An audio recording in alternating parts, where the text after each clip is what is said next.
Hello. After a lot of thinking, I made a decision, and I think that it's better to say goodbye. Not to you, my friends, but to my good old VH12 hi-hat of Roland. I played it, I think, for 11 years or more, but it finally broke. It can't trigger every hit, so that is a problem when you're playing a song, and also the close sound is very hard to get. I always have a little bit of open sound. When I do the hi-hat quickly open and close it, then it's difficult for me to get the close sound back again. So that is annoying when you are playing a song. So therefore I decided to buy another hi-hat. For me there were two options to do. I could buy a new Roland VH14 hi-hat, or I could buy an ATV 14-inch hi-hat. I never played an ATV hi-hat, but I saw a lot of reviews on YouTube and I did a lot of reading, and I thought by myself, maybe that's the best hi-hat for me.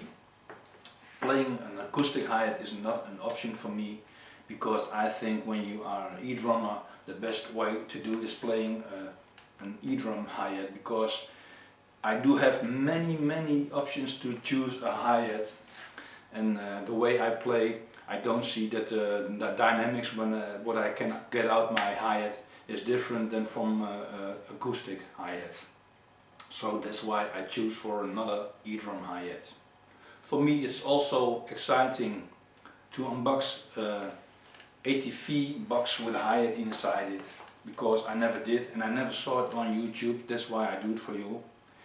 And we can see what's inside, but first, before I do it, I want to show you what issues I had with my old VH12.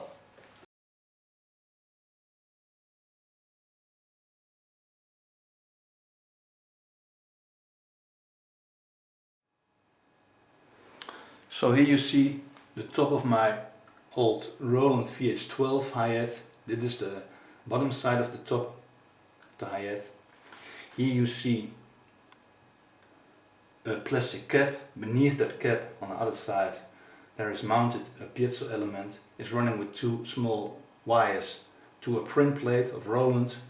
I made the connection with the wires of the print plate.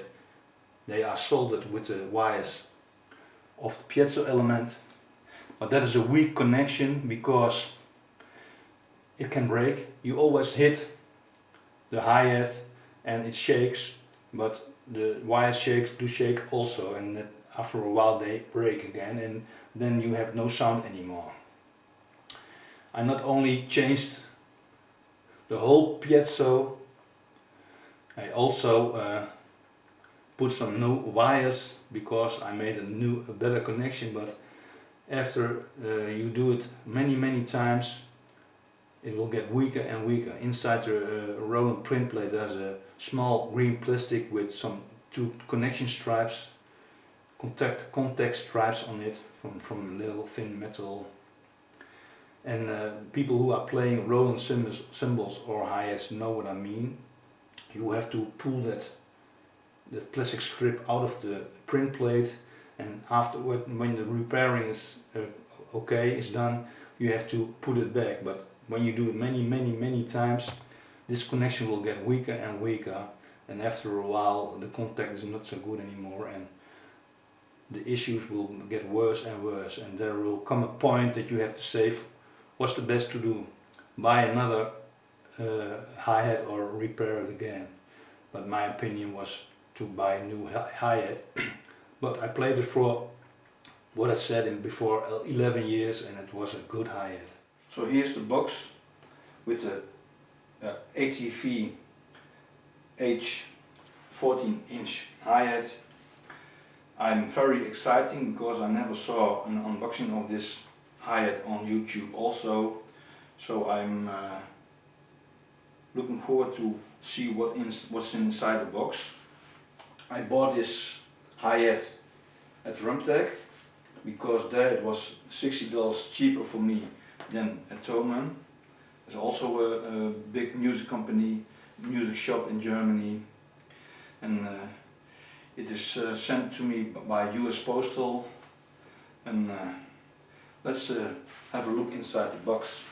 I can only do this once, so if I say something wrong, sorry for that, I do my best, and let's have a watch.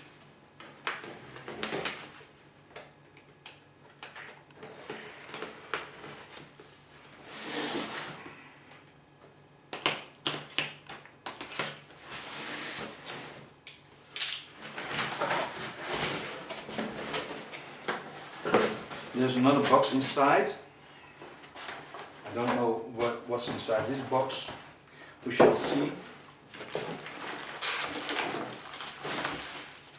Here is the Hihat. It's packed in plastic. I hope you can see it. It's a little bit difficult to do. It's this is the bottom of the Hihat. It's made of hard plastic.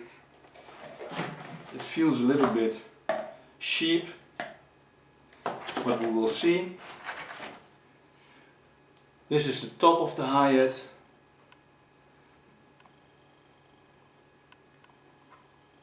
This is the optical sensor.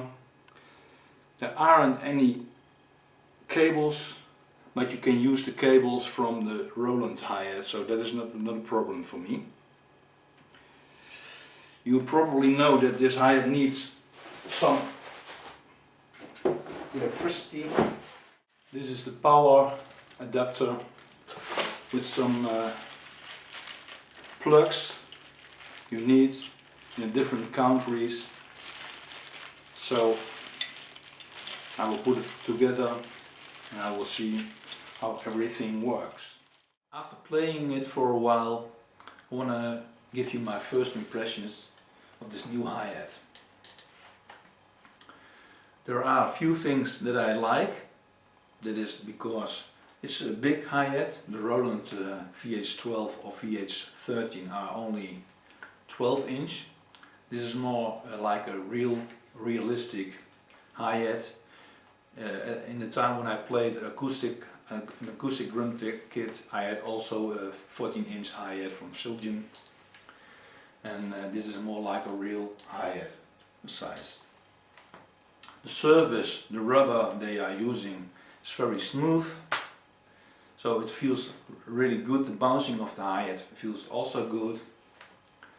There are a few things that I will see in the future if it also happens to my new Hihat, because I saw other videos that can get dents in your top of your Hihat because you are hitting it with a stick.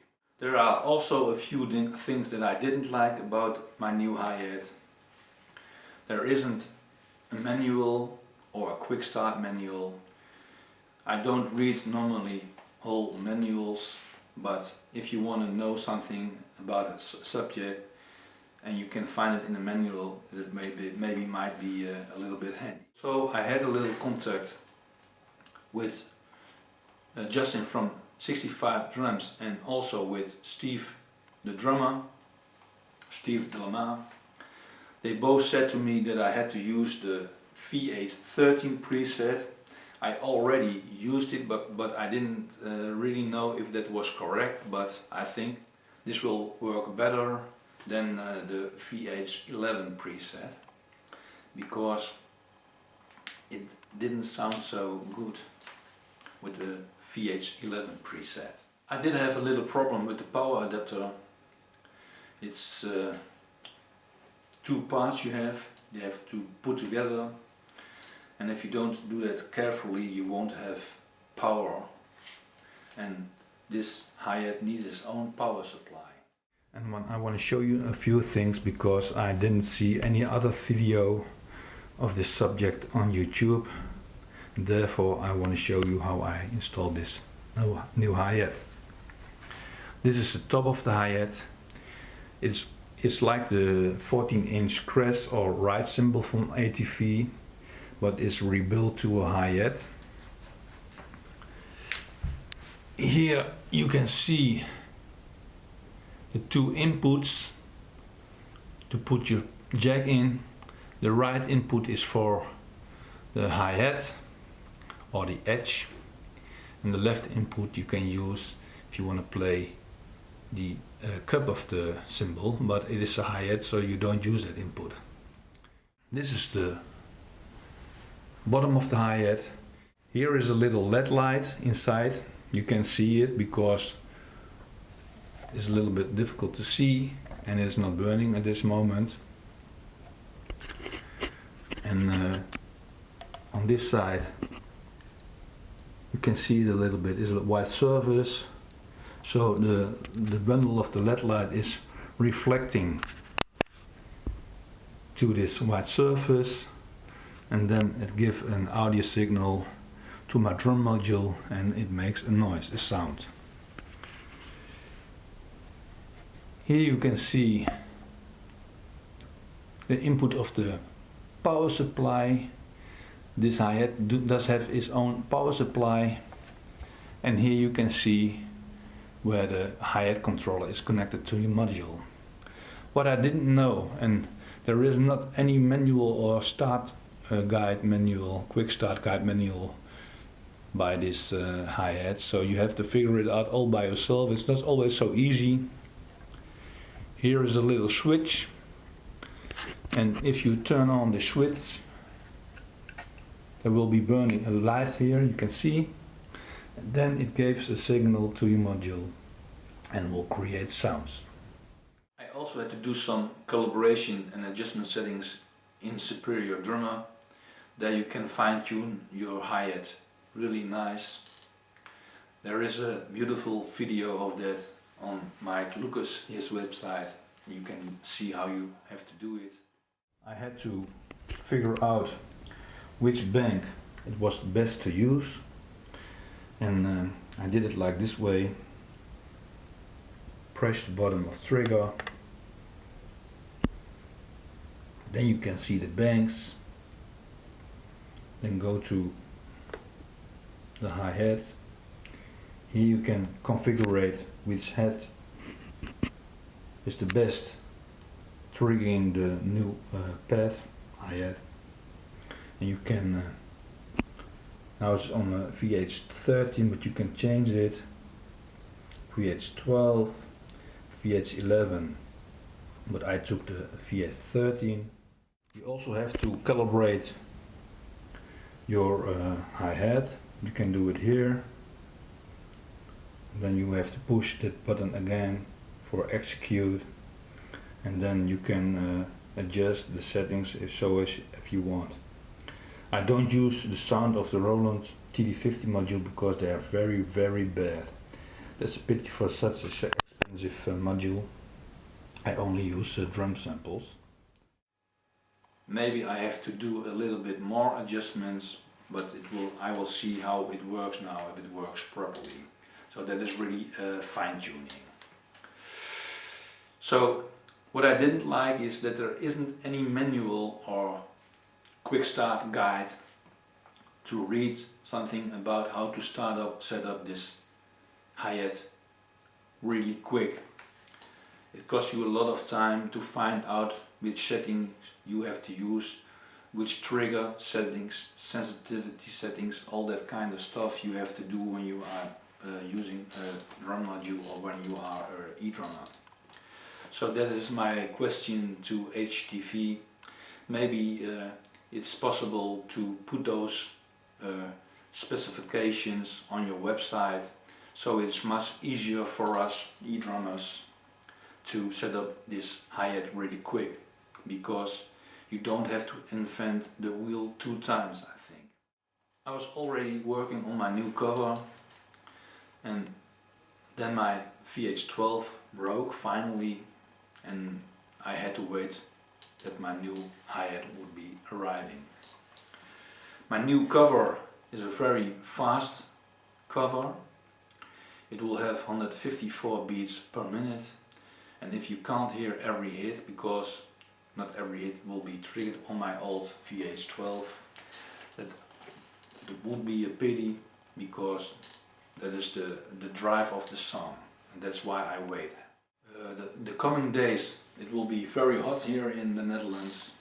I think about 100 degrees Fahrenheit or 39, 40 degrees Celsius, so I don't really know if I will be able, because I'm an old man, to work with such a heat in my little room, because the sun is shining the whole day on this room.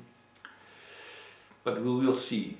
I hope you did like this video, and we will see each other soon. Thank you so much for watching, my friends.